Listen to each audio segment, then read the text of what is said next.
So I have to get this filmed before I travel, and so can't outwait the yard work happening outside my window. At the point that I'm filming this, I also have not published part 1, and I don't know how it's going to be received or if anyone's even going to see it, but I'm high hopes that people are willing to even sit and watch 5 minutes of a video that ended up being an hour and 29 minutes long. So, step 1 is always just try. Okay, now that that's like on the table, like everyone knows that, how often are you sending these girls home? Like, are they getting a high school education, or is this just for the year? Because these girls still need to know things that high school girls need to know. Like, if the top alpha ends up being a dancer instead of a nuclear physicist, like, all she's gonna know is pirouette, dot, boop. What is Julia Child's pop, lock, and drop it is gonna do in the real world when she's full? I have questions. This week, I read Movers and Fakers by Lacey Harrison. Book 2 in the Alpha series. If you haven't seen me talk about Alpha's book 1, check the card right here. That book is a girly Y2K cyberpunk wet dream. It's essentially idyllic future where, anything is possible through engineering that teenage girls can do. And these girls are trapped on this rich person island. Seriously, check out the first 30 minutes of episode 1, of video 1, because it is crazy. It's too much to get into here. I'm beginning to get the feeling that this quadrilogy could have just been one big book. But one big book doesn't sell, now does it? So I wrote another 230 pages of this book. And, we at least got somewhere. I'll start by reading the back of the book as I did previously. And, we'll get started. Into chapter by chapter dissection. Alpha Academy, where exceptional is seriously ordinary. Eccentric billionaire Shia Brazil founded the super exclusive Alpha Academy to nurture the next generation of exceptional dancers, writers, musicians, and inventors. It's a dream come true for 100 lucky girls, but those not measuring up will be sent home at any time for any reason. The one left standing will win worldwide fame. Who will it be?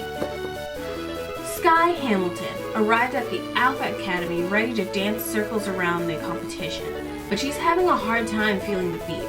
Her newest heads dress more fun. Now Skye's torn between what kind of alpha she wants to be and which uber hot Brazil boy she wants to be with. Charlie Deary can practically invent anything except girlfriends, but now Allie is warming up to her, and Charlie wants to keep it that way, even if it means helping Allie land Darwin. But will hooking up with her ex-crush end up crushing her? Allie A. Abbott is seriously relieved she hasn't been sent home yet, especially now that everyone knows she's more faux than Saint-Tropez spray tan. Can she prove a true alpha after all, or will she go from beautiful to beautiful? If at first you don't succeed, you're not an alpha. I read all the clip books, and all the clip books have different girls. There are some consistency cover models, but they tend to all be different girls. There is not a point in this. There is not a point in this book where anyone wears a silver ball dress. I don't understand. So these are here. This is my last, this is our last guaranteed book tap.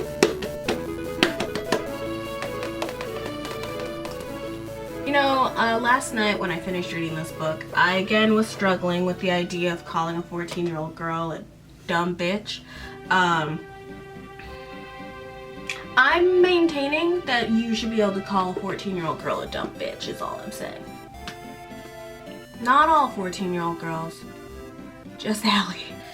So, if you didn't watch episode 1, or maybe it's been a little while since you did, I don't know why I'm calling it an episode. If you didn't watch the first video about ALPHAS 1, ending, spoilers,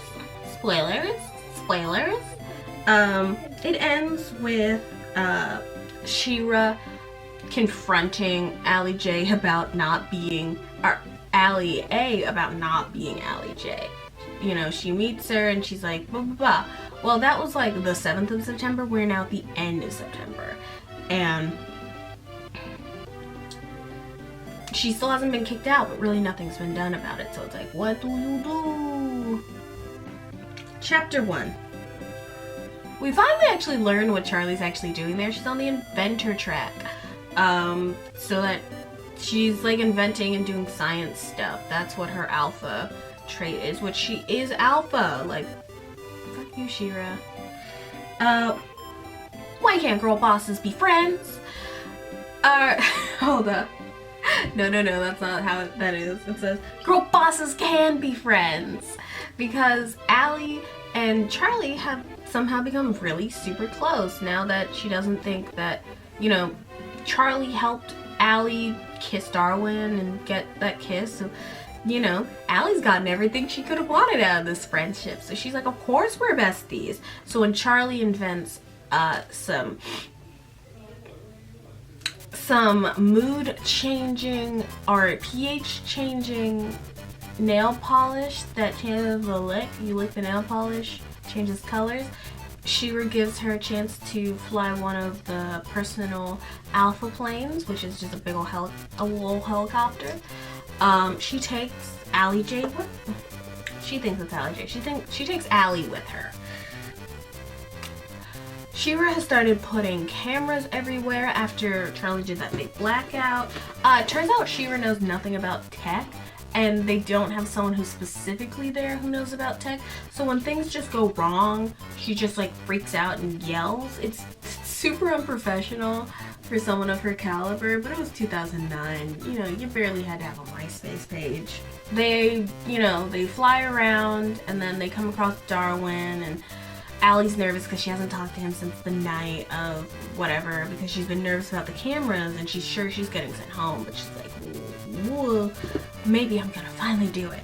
So, chapter 2, Skye, Hopes and Dreams. She's finally allowed to get back into dancing. She really thinks she's gonna knock it out of the park. She really puts all her eggs in one basket, where she's just like, I'm gonna knock it out of the park, and Mimi's gonna clap for me. Mimi, the dance instructor, is gonna clap, and Triple's gonna eat her hat.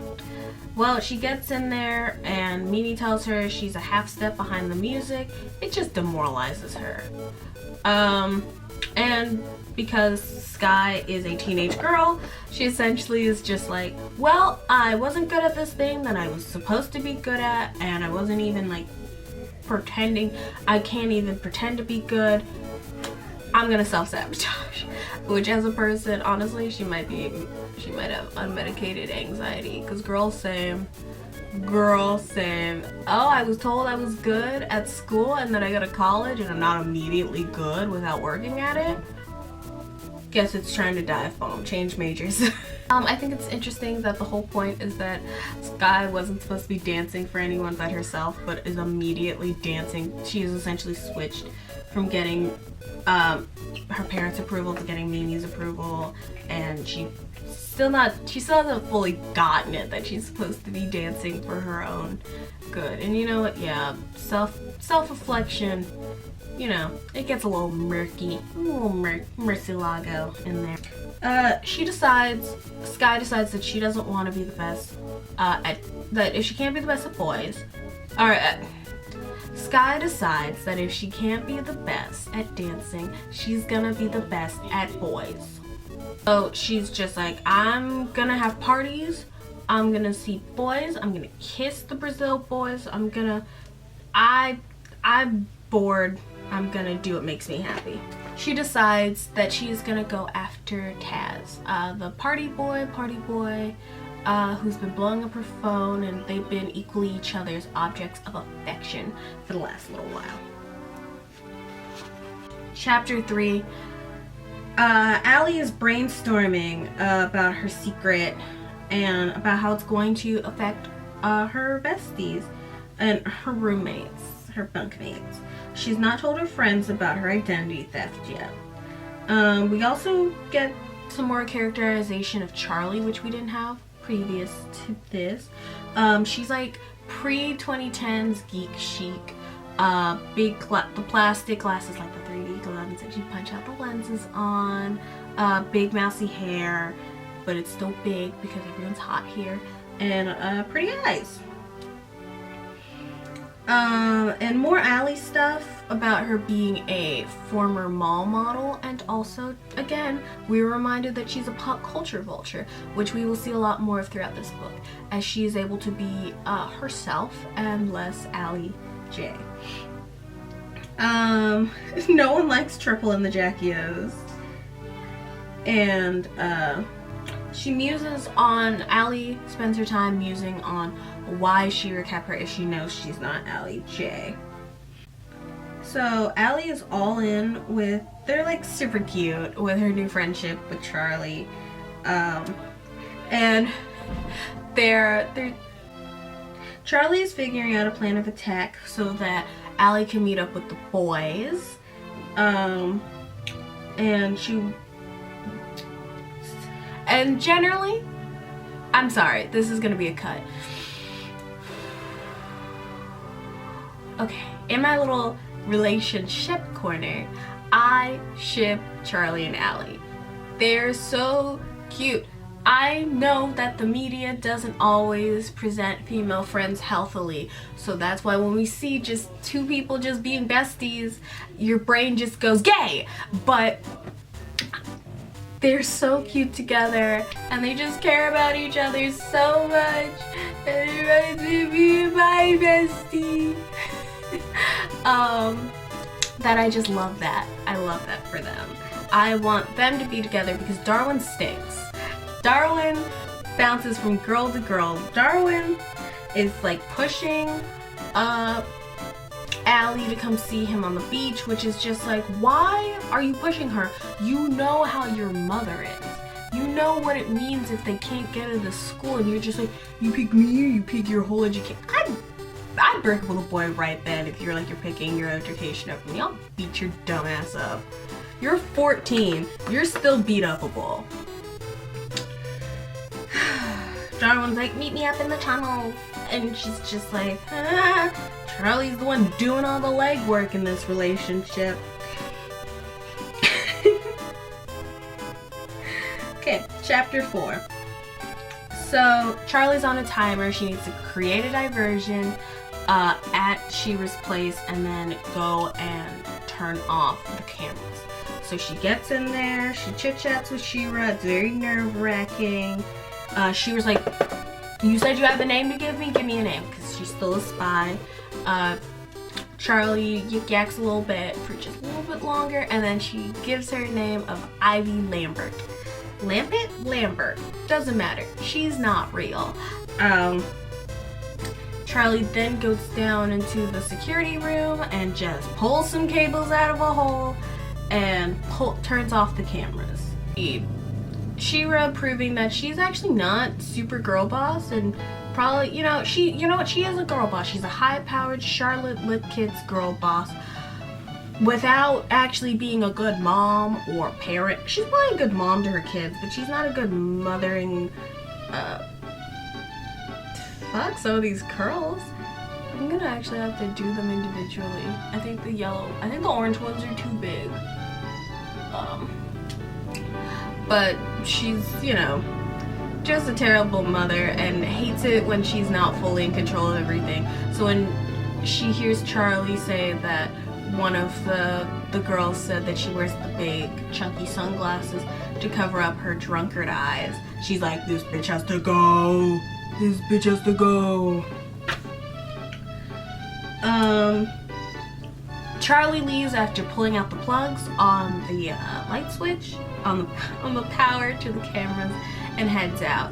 Immediately, everyone gets a thing to a message to go meet at the pavilion.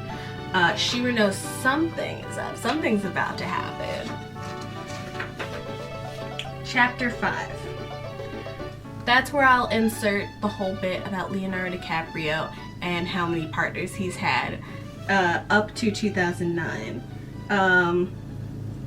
I realized that's a reference to Titanic, and I think Lacey is talking about Kate Winslet and Leonardo DiCaprio. However, Leonardo DiCaprio is known for boning everyone except for Kate Winslet, at least not in public. They are famously BFFs in the year of our Lord 2021, while Leonardo DiCaprio continues to date women who weren't even born until 5 years after his star-making movie. Okay, again, I am hooked with Skye's plot. The cameras are down, so all the alphas are running around hanging out with the Brazil boys. Skye is lucky enough to be alone with her boo. Yeah, that tracks. With her beau, Taz. Taz is, I believe, younger than Darwin, so that makes him 13, which is like, I'm sorry, when I was 14, I truly wanted nothing to do with boys younger than me. And honestly, like, up until my current partner, all the men I dated were younger than me, but by technicality. One was like 4 months younger than me, and the other one was literally 2 days younger than me. Aries shouldn't date other Aries, but we still try because we like the fire. Taz is driving around the boat. He's driving the boat named the Joan of Arc, #girlboss. And he's driving it around the island, which again, like, y'all do realize Shiva still has eyes. Like, cameras or no, she still has like human eyes. She's like, you know, having a good time. She's wearing items of clothing that are not alpha legal. She's wearing a white scarf with like this mini dress. Like, again, nothing would have changed about this book if you made them 17, 18. I know that, like, again, middle school age is what we're shooting for, but like the way she dresses is like a hot 20-something, which is exactly how 17 and 18-year-olds want to dress. Okay. She's letting go after her demoralizing dance class and is focusing on boys. So while, you know, Taz is like, hey, can you get me a Coke? Which is illegal on the island. So they're just Halloween stash places. She goes downstairs to get the Coke, and guess who's there? Another Brazil boy. It's Sydney. He normally likes to be alone. He's the moody, artsy one. Sydney's 15. And she's like, oh my god, he's so cute and mysterious. And honestly, like, he got me. He made my heart flutter with his stupid words. His words are super encouraging. He just wants everyone to do their best and, like, you know, care about school and, like, their future. Because, like, life is beautiful. So, he's more emotionally intelligent. He tells her that he's been watching her practice at night when she's like catching up on her injury. He thinks she's good at dancing, that she should keep it up and chase her dreams and, you know, girl boss, gatekeep, yes. This gives Skye caution because she really wants to throw caution into the wind and just like kiss boys and party in her, you know, unregulated outfit. Like, but he's like, but like, you know, think about your future, because, you know, he's a year older than her and is like, girl, you're not gonna be, you know, 15 forever. But it's also like, yeah. So, Shira sends everyone a text and is like, yo, you bitches, one of you bitches, some of you bitches is going home. And so everyone's like, oh god, I'm going home. Skye thinks she's going home because, you know, she was out on the boat with the Brazil boys. Allie thinks she's going home because of the Allie J situation. And Charlie thinks she's going home all the time because she shouldn't be there, because she's technically not an alpha. Chapter 6. Megan, I want to do a $20 Fortnite card. Who wants it? Bonk! No more Fortnite!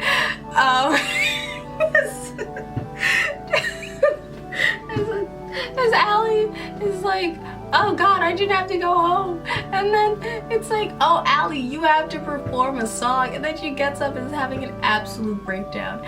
And then they're just like, oh, and this is the real Allie J. And she's just like, ah. Amazing. Show-stopping. Great. Okay, so they get in there and she was just, you know, she cuts to the trace. She's like, someone's going home. She calls, do I know these girls' names? Don't think it even matters. She sends up 11 girls. 11 girls go home. 12 names are called, Ivy Lampett being one of them, but of course she's not real, so it doesn't matter. So 11 girls go home, but one is added. I think you know where this is going. The meeting is going, Allie is sure she's going home and is unshakable because all her leads, this is, okay. At the start of the meeting, Allie is sure she's going home, which is unreasonable because all of her leads think they're going home. 99 girls gather in the conference halls. 11 girls are nixed, plus Ivy Lampett, who doesn't exist. Allie is flushed with relief, thinking of seeing Darwin and getting out of there. It's all great.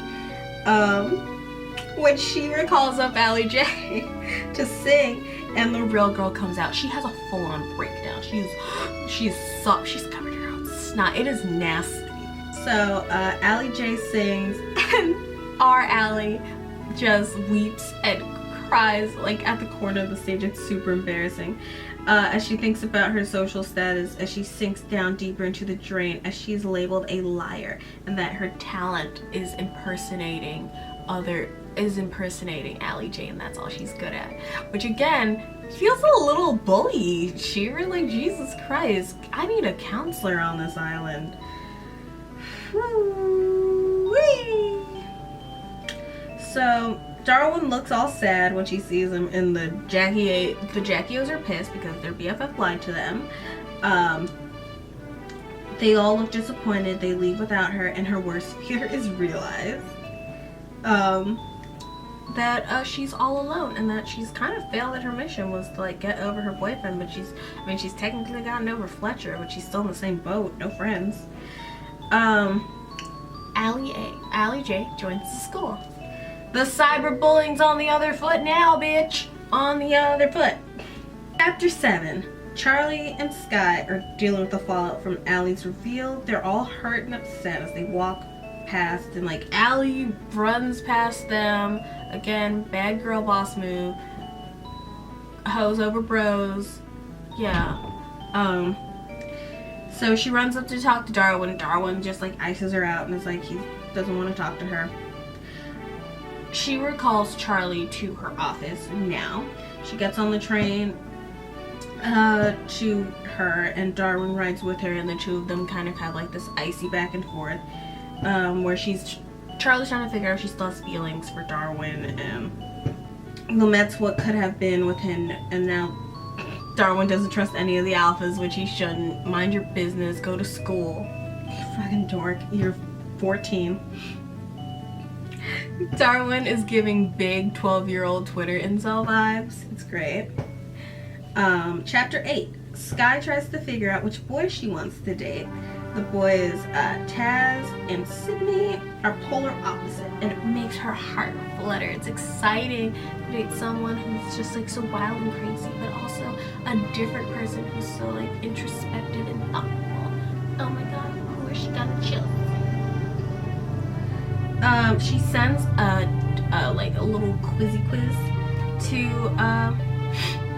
for them to fill out to figure it out what they want. It's like the dating game. God, this is gonna take a bitch and a half to do. Alright, let's get into it. Alright, which flavor of ice cream describes you best? Nutty coconut, passion fruit, berry extraordinary.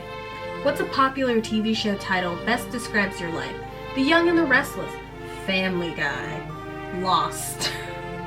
Name 3 things you would take with you on a desert island. 50 friends, an amazing stereo system, and a fully stocked yacht. A notebook, a pen, and you, girl.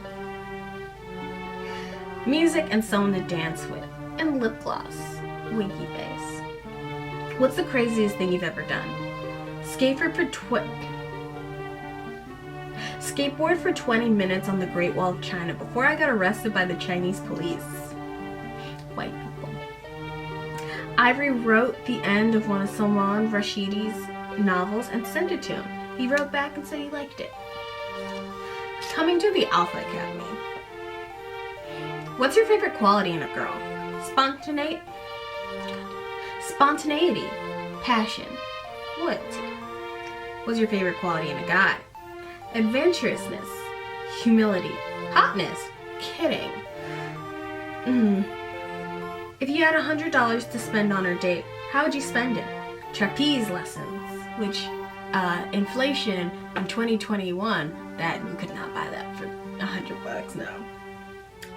I'd hand it to you and watch you spend it. Yes, king! Make his pockets hurt. An underground dance troupe performance followed by an after party somewhere exclusive. Where do you think you're doing with $100? You're from New York. That's not what $100 buys you. What celeb do people say you look like? Robert Pattinson? I'm an original. Taylor Swift? It's the hair. There's some bullshit about Taylor Swift. What's the least favorite quality in a girl? Shyness, apathy, fakeness. Biggest fear? Death. Public speaking. Not making it as a dancer. And your mom. Where do you see yourself in 10 years? Breaking the world record for motorcycling across the continent of Africa, running $1 billion corporation, and throwing great parties with the girl of my dreams. Winning a Pulitzer Prize for my novel, and running a nonprofit dedicated to promoting world peace. This guy's just like, I don't even know where to say myself in 10 minutes. Mind you, she's talking to these boys, like, without either of them knowing. Again, playing brother. She finds out the quiz is inconclusive, so she invites both boys to her dance box party. She's hosting a party inside of the dancer box about the school. She's, gonna figure it out. For a date, and the boys, don't know about each other, I guess. Allie J, who decides to go by AJ to make this less complicated, has moved into the Jackie O's. Charlie is still out, as well as Allie. Chapter 9. The cameras are down, thanks to Charlie, and Shira needs some fix. She's called Charlie to remind her that she's her eyes and ears while, everything's going down. Charlie decides that she doesn't have any friends. I mean, she's got Skye, but, she doesn't, the friend that she wanted, Allie, is, really hurt her feelings, so she's like, well, I need to focus up on school. And so she decides that she should be Shira's kiss ass. And is like, I'll fix it. Well, she gets in there and realizes she can't fix what she broke. And is just like, oh god, this sucks. Chapter 10. Allie slept on the porch that night, and to avoid the other girl, again, the boot is on the other foot now that she can wear shoes. The girls of Jackie are ignoring her, and Talia of the house muse is just like, this is a chance for a fresh start. I know things are frustrating, but you got this, girl. Everything moves so fast that the girls will forget and move on, and it's you just have to jump back into it. The current, you're not, that important, essentially.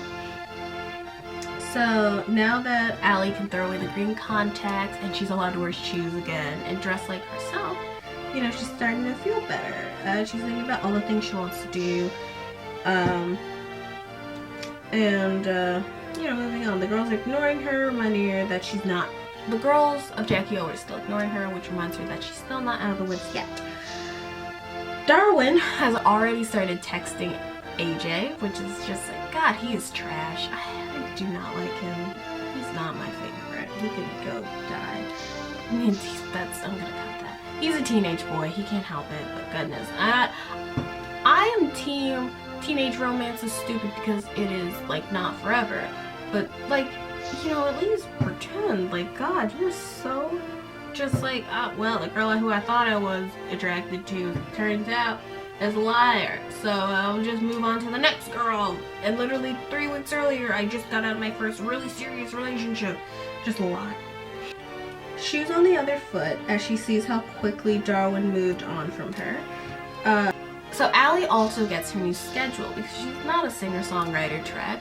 She's got to figure out what she needs and wants to do. She's given a whole new schedule that is filled with a whole wide array of things that ALPHAS could be alpha at, that is offered at the school. And she's not feeling all of them, but she's stressed and she's like, I'm at school, so I gotta do it. She's got to search for her alpha purpose. Okay, so I have not 1 but 2 love triangle charts to try and keep track of all this bullshit, which will be here and we can discuss. Chapter 11. Charlie really wants to get the cameras up. 1, to impress Shira, but 2, to make sure that Allie J can't go on dates with Darwin, because it turns out the real Allie J is low-key very annoying and self-centered. She's having a hard time when she calls an old childhood friend from Thailand. I did not write his first name, but I will put it up there. He goes by Jess throughout the book. And it's been 2 years since she's seen him, so he's gone through that puberty glow up. Yes. And now he's teenage hot. And she's like, ooh, Mr. Jess, ooh. The 2 work together, and now Jess's feelings that he was holding for Charlie are reciprocated, and she's kind of like, yeah, okay, and they're all, ooh, yeah. She stops short of fixing the cameras, not because she can't do it, but because she wants to spend more time with Jess. When I do a break, Chapter 12. Skye's throwing her dance party at the Skybox. Charlie's there because they're friends, and she's vibing. And there's a whole bunch of bunheads minus Triple, because Triple is only here to be at school. Honestly, I feel like they hid Triple in the box so that they don't have to write about her. They're like, she is an antagonist to Skye and Skye alone. Skye's flirting with the objects of her affection, Sid and Taz. She's in her element, being the center of attention, dancing, breaking it down, when AJ shows up and pulls focus. She brings Darwin. She turns their dance party into like this folksy pop concert, and it's just, Skye's pissed because she wants to be the center of attention, and she can't when Allie J is there being Allie J. Her self-importance is quite annoying. So, starts playing the concert, she writes corny little songs about Allie and essentially trying to, make sure that she's on her friend's side, but it's also just like, they're mad at Allie, but they still like her. They don't know you. Like, they've all gone to school together for at least a month, and I remember how easy it was to make friends. How easy it is to make friends with someone in middle school. So it's like a back and forth. Like, it's so precarious on if we decide if we like you or not. So interesting. So Skye writes a new hopes and dream and vows to tear AJ a new one. She does not like AJ. So Charlie is not feeling AJ at all. She sees her coming with Darwin, is already like, ugh. And then sees the way she takes over Skye's party, and she's like, I gotta get out of here. I'm not dealing with this. So she heads out and is stopped by AJ herself, and it's just like, well, I know that you're Shira's eyes and ears, and I want you to get rid of what? Goodbye the page I was on. I want you to get rid of this girl who smokes. She's tearing up the ozone, and I don't like her, and we're friends, and we're friends, and you would hate for your little secret about being Shira's spy and how and why you got in here to get out, because turns out the girls all monologue and like they all monologue at each other, and so now they know. Now people who aren't supposed to know. Charlie thinks about her relationship with Allie and is just like, I want my friend back, I think, maybe. I don't know. She lied, and so it sucks, but like she was also like a much better person than fake AJ is.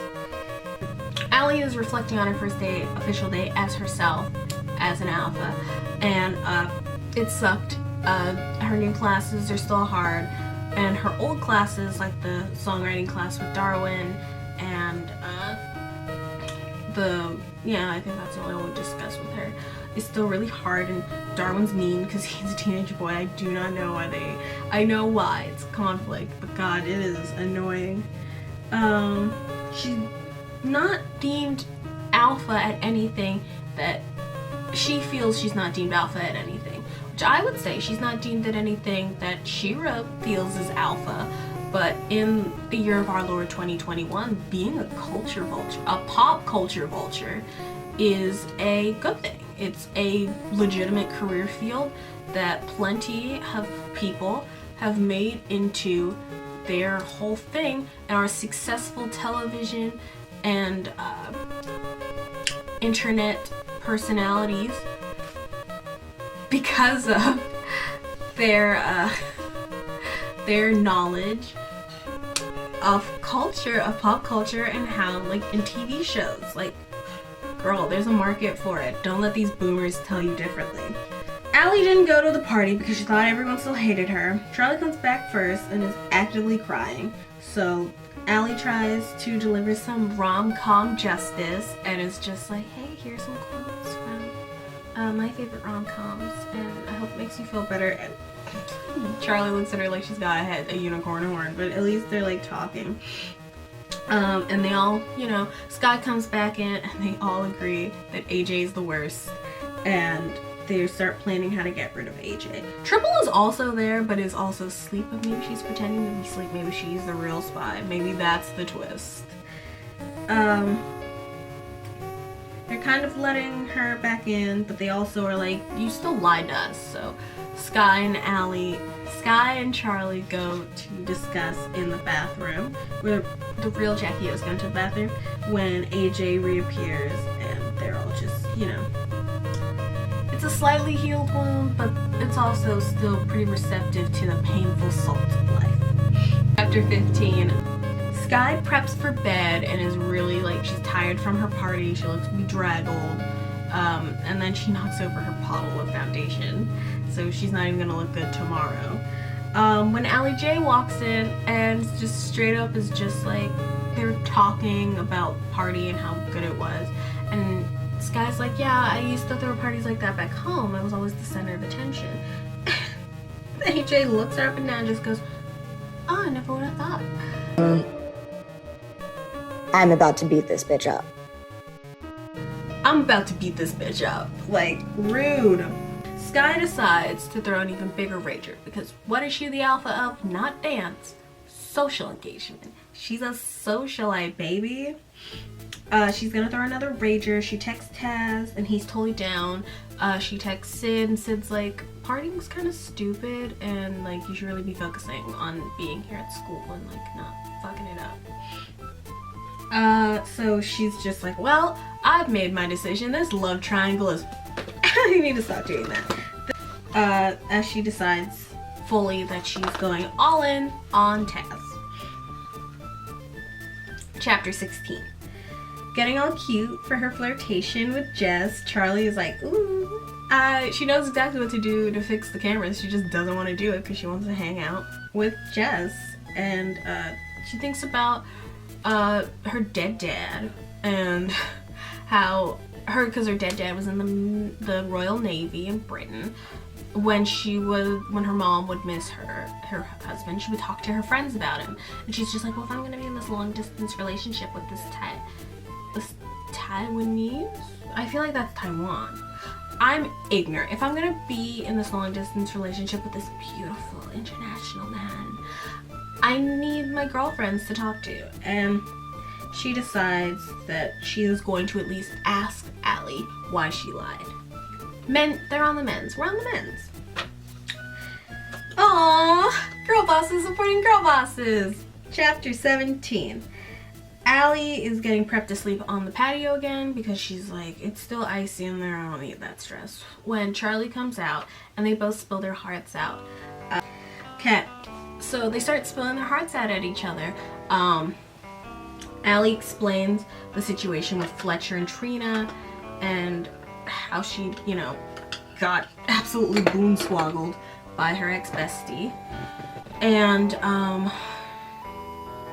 Charlie tells her about why she had to break up with Darwin because she told her to, and not just because of any reason. There wasn't anything wrong with them. They come to an understanding and they make up.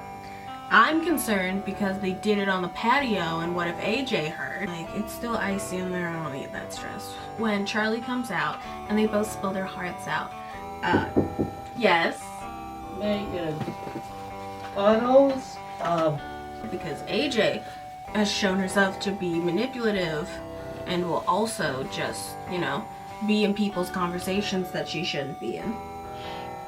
Well, a true sign of friendship is she pops up with a bottle of blonde hair dye, which I had to learn about. Is apparently they were just like, oh yeah, we'll just dye it. No, she still had to bleach the black out of her hair.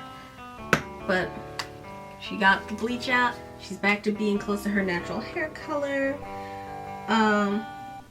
Woo! Chapter 18. Train party is officially a go-go. They're taking the hyperlight, opalite trains around, and it just, goes around in a circle, and you can get on and off and party, and you're in the different compartments, and one of the other girls off camera is like, oh my god, if you're in a train with a Brazil boy, you have to kiss him, which is like, where's the consent there? So as the train's departing the train depot, AJ hitches her right onto the back and works her way up to the front and is like, oh my god, where's Darwin? Charlie has decided she's gonna help Allie at least talk to Darwin and get him back. So Skye's on the train with Taz. Taz is like, yeah, we can let her off at the caboose. So Skye waits until she's in the caboose and then locks all the doors and tells Taz that she wanted to stay. So she just locks that girl in there so that she can't talk to anyone else, and she can't interrupt the party, and she can't mess with Darwin and Allie. Good for her. Good friendship moment. Chapter 19. Charlie struggles with being totally over Darwin while she's talking to Jess. When all of a sudden, also at some point Jess is like, I'm gonna try and come and see you for Christmas. And she was like, totally, I'd love it. And then realizes that was a big mistake. She pops in over the camera and cuts off the Skype and is like, I made a mistake asking you to do this. Obviously I need someone who's actually good at tech, because she doesn't believe in Charlie. And she's like, I have to call Jeff Bezos. I have to call Steve Jobs. And it's like, lol, that man's dead. And I feel like when this book came out, he was dead. Which is so funny to me. Steve Jobs is a bad person. It's okay to laugh at his death. Charlie struggles with truly being over Darwin while talking to Jess. She's like, I don't know. I mean, do I still love him? Do I love this other kid? And then She-Ra walks in. She-Ra comes in and is just like, well, you're not doing what I need you to do, so I need you. I'm gonna call someone else. She's like, I'm gonna call in Steve Jobs. Which in the first cut of this, I thought that Steve Jobs had died at this point, but it seems like book 1 and 2 were written in 2009, 2010, and I don't believe he was dead at that point. So, yeah. So Charlie goes and is trying to win her friends enough time to scatter. She texts Skye and is like, "Bop," and she just has to hope that Allie is with Skye. Spoiler alert, she's not. Allie is just like, things are going wrong. She tries to tell her side of the story as the cameras turn back on. Allie thinks that Charlie sold her out. Darwin's like, covers her with a coat because he's not a bad person. He is a terrible person, but he is not a terrible person in this way. Allie is so self-consumed with Allie, as she always is, that she believes that Charlie set her up to get back with him on her own terms, and she is ready to start a fight because Allie is gonna do what? Be the conflict. Don't be his peace, be his panic. Chapter 21, Skye gets verbally abused at the dance academy, and then leaving class she sees Sid, who gives her flowers and a Walt Whitman poetry book. Like, this boy is peak feels. She breaks up with him after he moralizes about her and her partying. She feels as though she shouldn't have to change for any person, and that they're just not a match, and that she doesn't like him that much. So it's over. Get out. You striked out. He tells her that Taz will be bored of her in a week, and she's like, nah, he'll love me forever. And I'm just like, y'all are 14, so maybe check yourself. At this point, she texts Skye to come to her office. Chapter 22. Just as I was starting to like Allie again and root for her, I truly hate this child. She's blowing up at people without asking a single question. She's just like, just mean. Just like, she's just very in her feels in a way that I cannot root for. Okay. So, Allie has convinced herself that Charlie is lying and did it so that she could, you know, get her sent home, and so that Charlie can get back with Darwin. Allie doesn't care. She goes home now. She's blowing up the whole spot. Teens are so fucking stupid, man. Chapter 23. Allie is looking for a place to sort out all this bullshit with Allie, and she ends up at the beach with Darwin. She's like skipping rocks, and Darwin like straight up throws a rock at her head. I'm like, what is wrong with you? What is wrong with you? She tells him about Allie, and he's like, well, everyone's wasting their time on that front because I'm not getting back together with her. I don't like her like that. She's a liar. But at the end of the day, Charlie's like, hey, whatever you do, don't get with AJ. AJ's a hot piece of work, and you don't need that energy in your life. And he's like, all right, boss man. She finally thinks to tell Darwin why they broke up, and he's mad at her again. I have no respect for this boy. Why are you mad at her? Because she wanted to get a quality education where she could be near you. If you had held off for 5 seconds of getting your feelings hurt, then maybe she could have explained under secret code. You two are brilliant. She's a she's all mad. He's mad because she broke up with him because of She-Ra. And it's like, ugh. Chapter 24. Another 6 girls are sent home, and some of them are blaming Skye because, they, essentially picked boys over school to do their partying and being stupid. Skye goes up to meet She-Ra after the She-Ra text, and it turns out She-Ra wants Skye to date Sydney because she's never seen Sydney so happy, and she'll do anything for her boys, her soft boys. And it's like, if you don't date my son and you're shitty at dancing, you're going home. So Skye's like, what? Ew. She's like, well, I guess I gotta get better. I guess I gotta date your son and get better at dancing. Chapter 25, Pity Party of One. And one for all 5 minutes, as Darwin seems to have broken things off with AJ, and Charlie says that it's because she told him. Allie is fighting with the idea of being friends with Charlie again. We end up losing 22 girls, I believe, this whole book. Ruminating on this lie for a little while now. At this point, since yesterday night, she's been convincing herself that Charlie is the one who set her up to fail. And it's like, girl, no she didn't. But she can't be convinced and like pitches out Charlie. And like yells at her. Charlie's just trying to like comfort her friend, and her friend is just like, you're a terrible person because you set me up. And she's like, I did not set you up. I don't fuck what you heard, but I didn't. Chapter 23. Charlie's looking for a place to sort out all the bullshit with Allie that Allie just put on her when Darwin almost hits her with a rock. Like, Charlie was skipping rocks and he like skips a rock past her head, so he was throwing a rock at her head. Darwin is trash. This is a Darwin hate account. They end up at the beach and they talk about, again, why she broke up with him.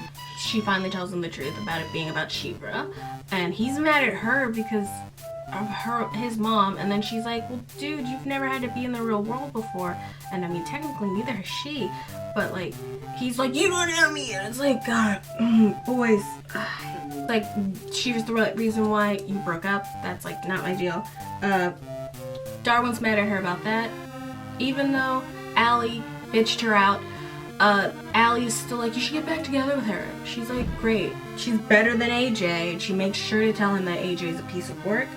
Okay. Chapter 24. Skye goes to the, whatchamacallit. Skye goes up to Charlotte Shearer's office.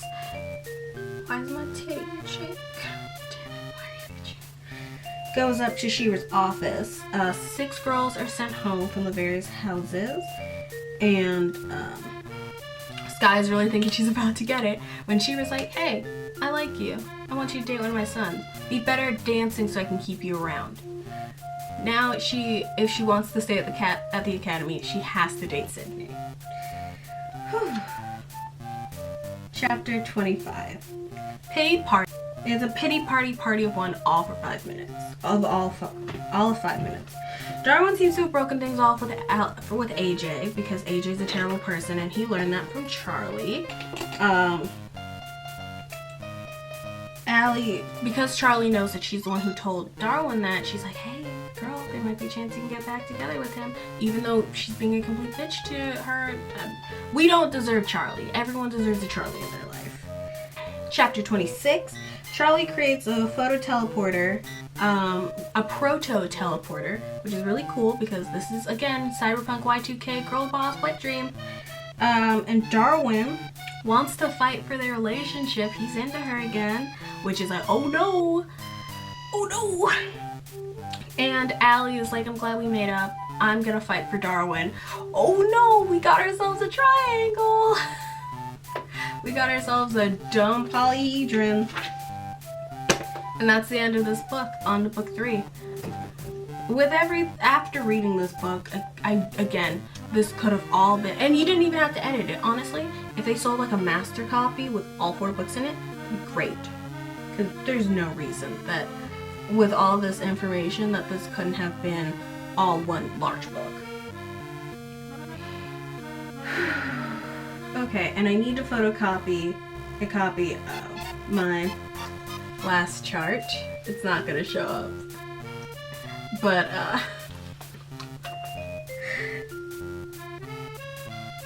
that's book 2. I don't have anything big and sweeping to say. Again, I would say we've left we've left the introduction. We are into the rising action. There is no, that's my issue. That's my one complaint with these books, is that they are very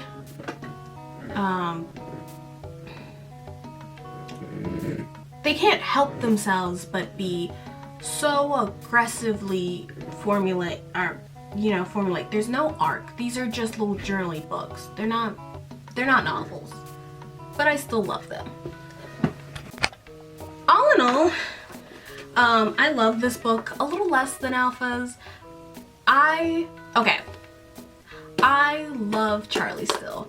I just feel like this book, calling it its own book, is a waste of time, and that they should all just be one mega novel, and that they should just be in a burn. But you know, it is what it is. If you want to see my epic conclusion to talking about the ALPHAS series by Lacey Harrison, please subscribe and turn on the post notification bells. I know that this is generally a bachelor kind of situation, but I'm doing other things. I'm thinking of other things.